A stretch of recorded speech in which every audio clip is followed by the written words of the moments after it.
Bon, salut à tous, nouvelle semaine, nouvelle vidéo. Donc en début de vidéo on va aller broyer du genêt avec le gyrobroyeur. Donc je vais vous montrer un peu ce chantier. Ensuite on s'occupera de tout ce qui est curage de la bergerie, tout ça avant agnelage pour essayer d'avoir les meilleures conditions qui soient pour cet agnelage.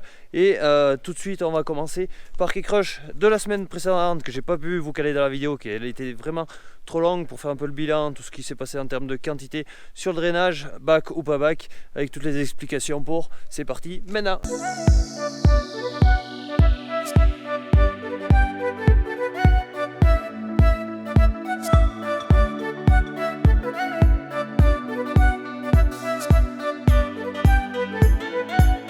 Bon allez, nous voilà 2 jours après, donc j'ai laissé passer le dimanche. Aujourd'hui lundi, il a annoncé 4 mm, enfin, comme vous voyez les millimètres ils sont assez blancs aujourd'hui. Avant que ça colle trop, j'ai essayé d'aller étaler ma terre parce qu'il a annoncé de la pluviométrie un peu tout le temps. Donc je vais essayer d'aller fignoler les drainages et qu'il manque plus qu'à semer quand ça sera bien réessuyé et que le sol ira impeccable. Mais là, c'est du gros flocon. Allez, on s'y colle.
Allez, terre finie d'étaler dans sa malle. Bon, c'est bien de reste humide. Wow. Donc maintenant que la terre est étalée et que les pierres sont ramassées, je vais laisser égoutter ça, foutre la parcelle tranquille, parce qu'à force d'y rouler dessus en tracteur, par endroits ça commence à aller esquinter. Vraiment, ça je suis pas trop pour, mais bon, il fallait bien arriver à drainer cette parcelle. Donc ils annoncent pas beau d'une semaine, je vais pas y venir, je vais pas y poser les pieds. Et quand ça commencera à égoutter, j'attellerai le combiné de semis, herse rotative, et je passerai partout histoire de laisser un sol bien propre, bien nickel, pour pouvoir passer avec le matériel de partout. Et puis voilà, donc là-bas dans le fond, vous avez pu voir quelques timelapse. Vous avez été nombreux à me dire de mettre un bac d'abreuvement. L'idée était excellente, certes, je voulais le faire, sauf qu'en sortie de parcelle, il n'y avait pas assez de pente pour déjà remplir dans un bac et après la faire repartir, c'était pas le souci, mais remplir le bac, ça aurait manqué d'élan et à terme risque d'ensablement du drainage. Donc j'ai pas voulu prendre ce risque là. Ici la parcelle elle est vouée en premier lieu à de la récolte en foin, ensuite un peu de pâture. Bon, je suis pas loin de la ferme, même s'il faut amener une tonne à eau, tant pis, sachant que dans cette gros îlot il y a quand même un point d'eau avec un bac. J'ai préféré avoir un drainage et ne pas avoir à le réouvrir plutôt que d'avoir un bac qui est de l'eau, que ça marche plus ou moins, et ensabler tous mes tuyaux de drainage et après avoir à les déboucher où c'est vraiment infernal. Bon, certes, il y a d'autres drainages à faire sur la ferme quand ils se feront. Je pense que certains auront des bacs. Donc au point de vue drainage, il s'est passé plus de 400 mètres de tuyaux, mine de rien. Donc au niveau de la pierre, on a ramené plus de 40 tonnes qu'on a mis dans les drainages. Bon, il m'en reste un peu en stock parce que à mon avis il reste un point qu'on a oublié. Enfin, on le verra ça en long terme, on aura ce qu'il faut pour y revenir. Donc 400 mètres de tuyaux posés, pas mal de boulot manuel, et que ça avance pas forcément très vite, on peut pas tout mécaniser. Donc voilà dans les grandes lignes pour tout ce qui est ces travaux de drainage. Donc maintenant j'aurai une parcelle normalement qui sera plus saine, récolter du foin qui sera de meilleure qualité, et quand les bêtes viendront pâturer, elles pâtureront sur un sol sain qui évitera tout ce qui est parasitisme au niveau digestif des bêtes, tout ce qui est strangle, douve, ténia également. Donc là-dessus c'est plutôt clean, et une meilleure herbe, une meilleure valeur alimentaire de l'herbe, parce que quand on a des gens comme ça, ça fait pas de la valeur alimentaire, rien veut le manger. Mais ça je vous l'avais déjà dit. Et pour ce qui est foin, meilleure flore mais aussi meilleur séchage du foin et à l'ouverture des bottes de foin, du foin sec, parce que du foin qui est ramassé à peu près quand ça roulait autour d'une botte, ça vaut absolument zéro. Donc voilà pour ce petit point drainage. Allez, maintenant on va faire autre chose.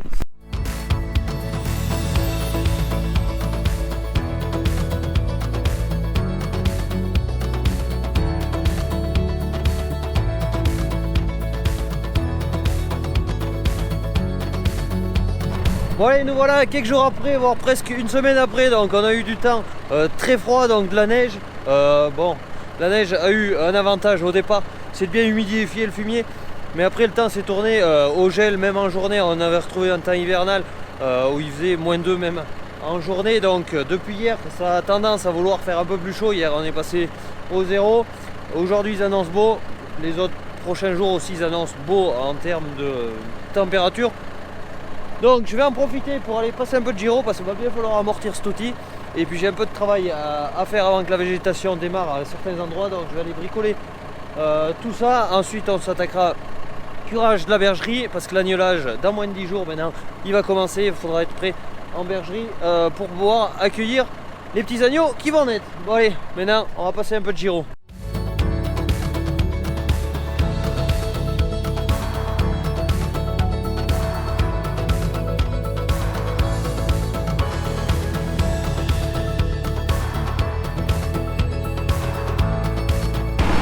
Bon allez, nous voilà à la parcelle. Du coup je vais faire chauffer un peu le boîtier parce qu'il n'a pas eu chaud ces derniers jours.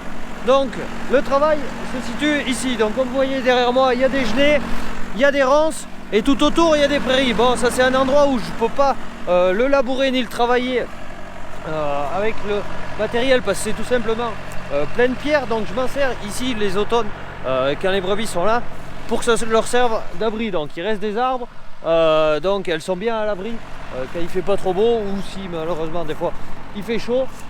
Donc ça a eu été nettoyé, sauf que vu que c'est pas assez pâturé, la broussaille s'y met. Donc le gelé qu'on a chez nous, les ronces, tout ça, donc je vais essayer de passer partout là où je peux passer, histoire que ça fasse bien propre et tout. Et j'ai également un bout de chemin à y passer parce qu'à force de pas trop y passer, pareil, les genêts prennent de l'ampleur. Donc là ça fait 5-6 ans que j'ai pas dû y passer. Regardez, ils font 1m60 bien, voire 1m70. Bon allez, on va s'y mettre à plumer tout ça.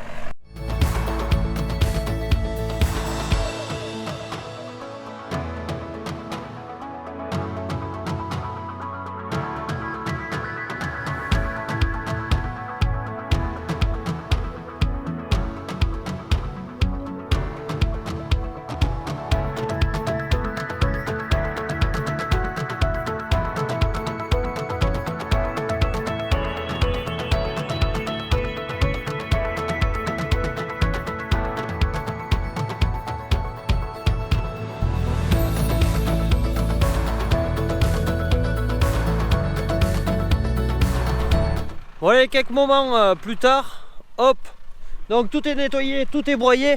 Donc là on voit les pieds de genêt qui sont plus qu'éclatés, donc avec les chaînes ça permet d'éclater et de couper des morceaux plus ou moins longs. Bon là j'y suis allé un peu vite parce que j'ai un rendez-vous, donc je m'affaire pas non plus à le fignoler tant que ça.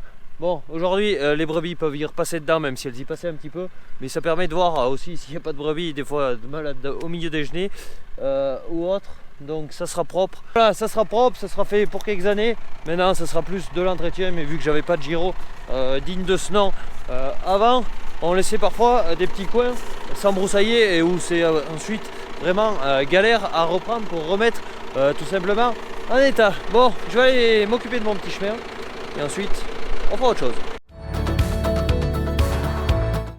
Bon, les gros inconvénients de broyer du genêt avec le 6R, c'est qu'il faut faire vraiment gaffe là où on roule, qu'il n'y ait pas des fois une branche pas broyée et qui monte sous le tracteur, parce qu'on pourrait faire très vite de la casse avec tous les fils électriques qui passent un endroit ou l'autre. C'est pour ça que bon, ça me faisait dételer le Newland, mais des travaux comme ça dans des endroits plus compliqués, ça sera fait à l'avenir avec le Newland pour pas prendre de risque de bousiller une électrovanne ou je ne sais quoi d'autre. Allez.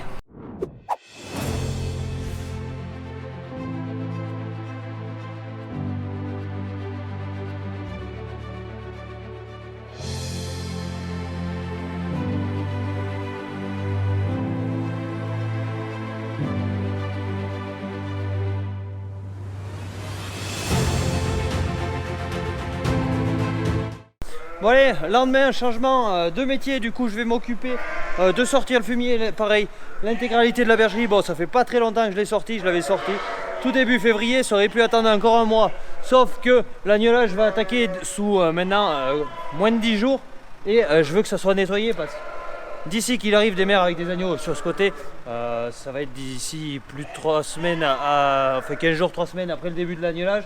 D'ici là, le fumier sera monté, il sera pas très loin de là où elles mangent, enfin pas très loin. Les brebis pourront manger encore à l'aise, mais les agneaux aussi pourront monter sur les couloirs très facilement, se mélanger dans les demi-lots. Donc c'est pas souhaitable, surtout qu'en avril, il y a l'agnelage, il y a du travail dehors.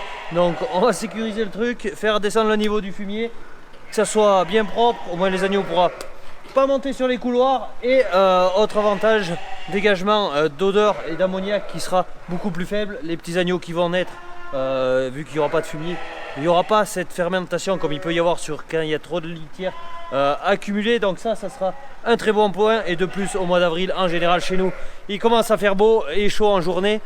Donc on va essayer de limiter ce problème qui se transmet ensuite, qu'on peut le voir en réalité par des problèmes pulmonaires sur les agneaux. Petite bête, ras du sol, petit poumon, ça fait des phénomènes comme ça. Allez, j'attaque, sortir le fumier, il est pas très tôt, il est même 1h de l'après-midi. Donc le temps de sortir, tout mettre en ordre, il sera le soir. Allez.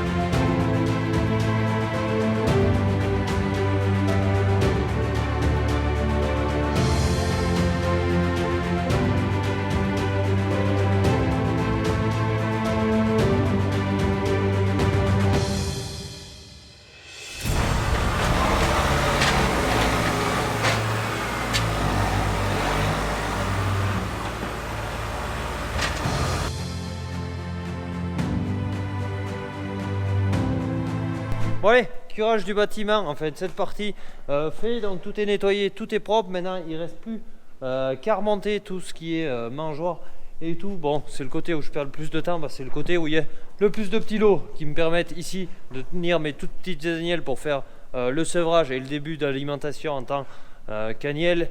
Ici le lot agneau, ensuite c'est bien souvent recoupé pour desserrer un peu des bêtes qui sont au milieu, qui vont dans le même lot. Bon là, quoi qu'il en soit, d'ici à la fin de l'agnelage, ça sera plein de mères agneaux. Et là-bas, de l'autre côté, pareil. Bon allez, on va remonter tout ça, vite fait, bien fait. Et j'ai pas envie de forcer aujourd'hui.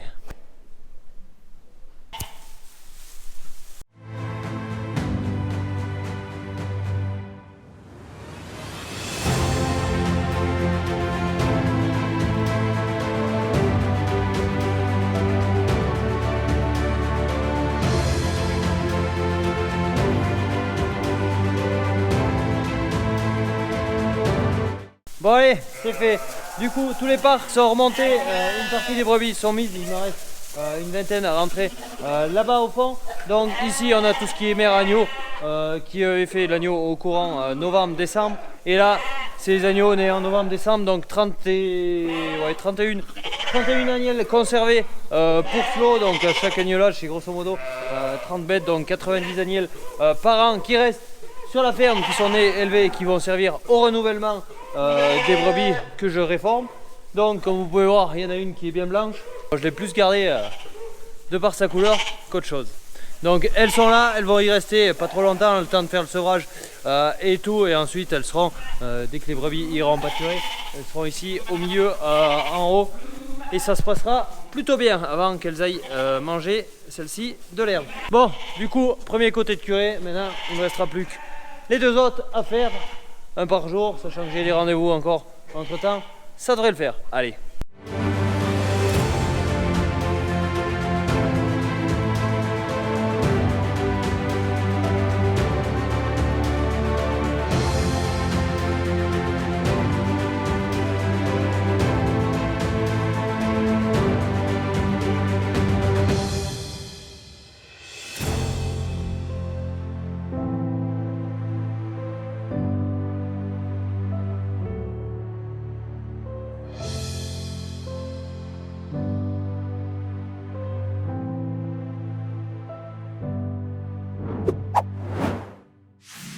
Bon allez, lendemain, en début d'après-midi, du coup j'ai recommencé les travaux de curage. Bon, j'ai fini un côté et là je vais m'affairer au gros côté du milieu, là où il y a toutes les brebis gestantes. Je vais essayer de finir tout ça aujourd'hui, au moins ça sera libéré de ce chantier et on pourra attaquer autre chose, sachant que j'ai encore pas mal de travail aux bêtes et à trier ce soir. Donc je vais essayer de me bouger au maximum, essayer de vous faire quand même quelques prises de vue. Bon, on verra un peu ce que ça donne au fil de l'eau. Et puis voilà. Allez, je fais redescendre la benne. Et on est parti. Bon allez, donc voilà au bâtiment. Donc comme je vous disais, ce côté est fait en intégral. J'en ai profité pour tout remonter. Donc je vais mettre les brebis là, même si c'est pas le top, sans pailler. Et je paillerai juste uniquement à la fin quand j'aurai fini l'autre. Je vais pas atteler et dételer la pailleuse X fois, ça va me perdre du temps. Donc je vais finir de nettoyer un peu par là. Rentrer celles qui sont en train de prendre le soleil. Là hop, là je vais ressortir les autres qui sont au milieu, les mettre là. Et le tour sera joué.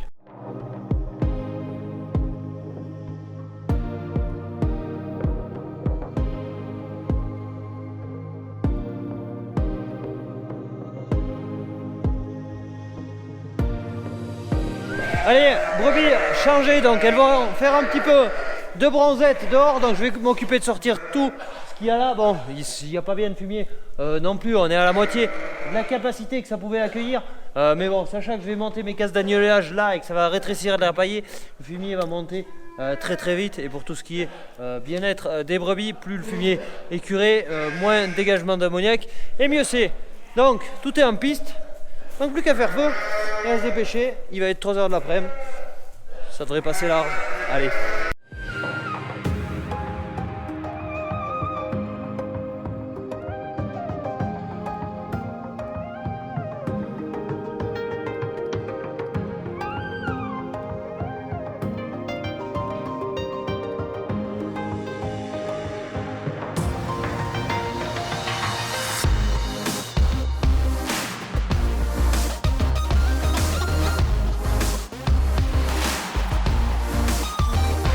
Bon allez, je viens de finir les bords à la fourche, donc tout simplement avec le tracteur j'arrive à me faufiler entre les chevrons qui sont espacés eux tous les 2 mètres, mais quand on arrive là avec le godet on en laisse toujours un peu, donc j'y passe un petit coup de fourche à main, c'est bien vite fait. Et une fois que c'est fait, ça permet que ça soit bien propre. Donc ensuite je le mets au milieu et là je vais passer quelques coups en avant et ça va être propre, lisse et tout nettoyé.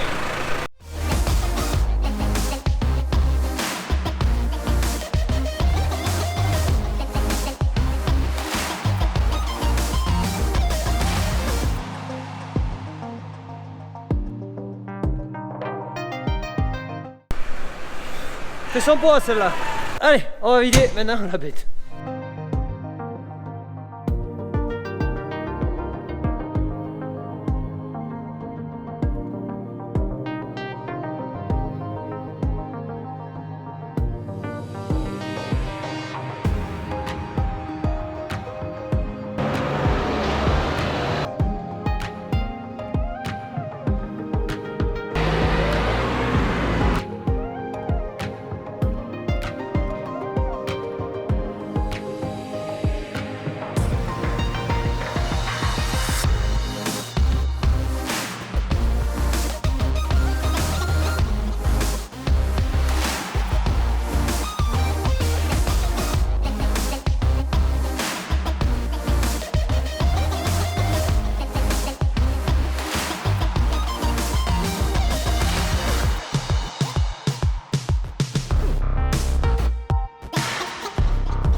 Bon allez, fumier, fini de sortir.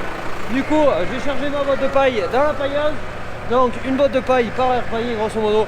Une fois que je viens de curer, donc je vais pas perdre de temps, qu'il est déjà 6 h du soir.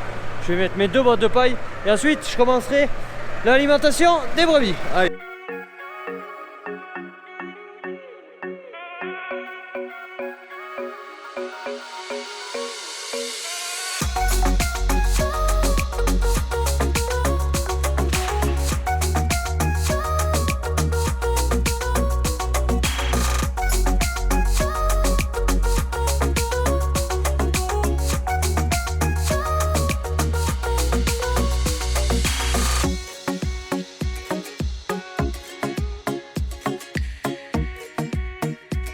Allez, fumier qui est fini de sortir de partout. Les brebis, enfin les airs paillés sont paillés. Maintenant, on va rentrer les brebis.